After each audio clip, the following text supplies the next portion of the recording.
Wow, d'accord. Ah ouais, non mais tu vas chercher loin là.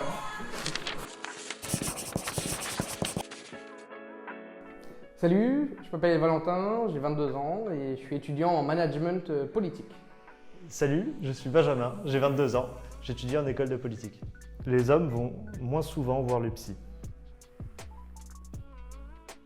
Oh, je suis pas statisticien, donc je veux pas te donner les chiffres, c'est intéressant de les voir, mais je sais pas s'ils y vont moins souvent, mais je pense qu'ils en ont tout autant besoin.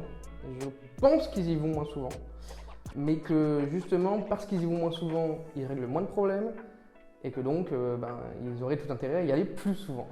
Donc je pense que c'est pas cliché. Je pense un peu comme toi, je pense qu'ils osent moins plutôt qu'ils ont moins besoin. Je pense que de toute façon, toutes les personnes, qu'on soit homme ou femme, on a tous besoin, enfin le même besoin quoi. Donc cliché. La dépression s'exprime différemment chez les hommes et les femmes.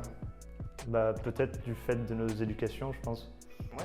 Mais en soi, si on était peut-être dans les termes scientifiques, je pense que non, puisque que ce soit homme ou femme, si on est triste, on va pleurer et ce sera pareil quoi. Donc, après, peut-être que dans la société, dans ce que tu montres aux gens, il y a peut-être une différence, effectivement. C'est ça, je crois que c'est beaucoup une question d'image et de représentation, mais dans le ressenti, ça peut être la même chose. Donc, cliché. La santé mentale, ça n'intéresse que les meufs. Ouais, alors je pense que totalement cliché, parce que encore plus avec la crise sanitaire, je pense qu'il y a beaucoup de gens qui se sont un peu réveillés, qui se sont rendus compte qu'eux aussi ils avaient des problèmes. Que ce soit dans mon entourage ou ailleurs, je pense que tout le monde a vu autour de lui, que ce soit des hommes ou des femmes, avoir des problèmes de santé mentale. Et d'ailleurs, le fait que tout le monde ose en parler maintenant, je trouve que c'est quelque chose de bien parce que c'est pas forcément quelque chose qui se faisait avant la crise sanitaire. Et donc peut-être que si cette crise sanitaire a eu un point positif, c'est celui-là. Puis si la santé mentale n'intéressait que les meufs, on serait peut-être pas là.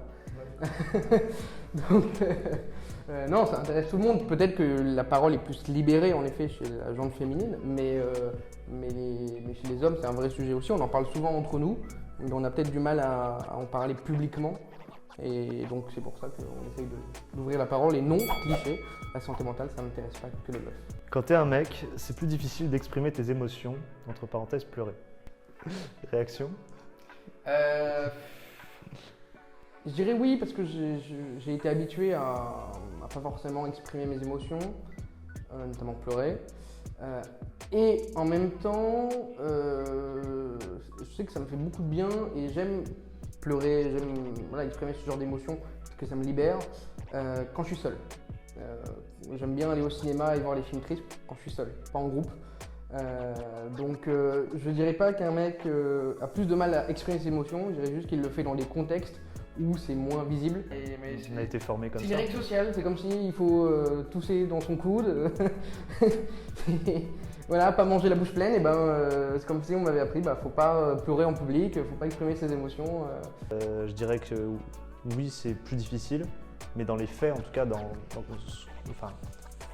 on pleure aussi facilement qu'une fille. C'est juste qu'on a été construit socialement pour pas pleurer. Je pense que sur d'autres émotions, on n'est pas forcément à égalité, parce que par exemple sur la colère, c'est beaucoup plus facile de l'exprimer quand tu es un homme que quand tu es une femme. Une femme, si elle se met en colère, on va dire t'es hystérique, t'es folle. Un homme, juste, on va respecter sa colère entre guillemets. Les hommes et les femmes sont biologiquement différents, ce qui explique leur différence en termes de santé mentale. Je pense pas. Enfin, biologiquement, oui, on est différents, mais ça touche pas à la santé mentale. Ça touche au corps, à ce que tu vois, mais dedans, on est pareil.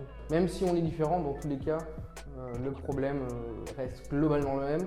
Et il faut libérer la parole partout, qu'on soit un homme, qu'on soit une femme. Et il faut se faire soigner, il faut se faire accompagner, il faut se faire suivre. Même si on est biologiquement différents, qu'importe, les problèmes, c'est les mêmes. C'est du cliché. Ouais, pour la finalité, je vais quand même dire cliché. Quand on est étudiant, c'est la période cruciale pour s'occuper de sa santé mentale. Faut pas hésiter à parler, on a toujours des gens dans son entourage. Même si on se retrouve seul dans une ville inconnue, il y a toujours au moins des collègues à la fac, des collègues professionnels, des associations avec qui on peut parler. Et donc quand il y a un moment où ça va pas, où on se sent seul, il y a toujours quelqu'un.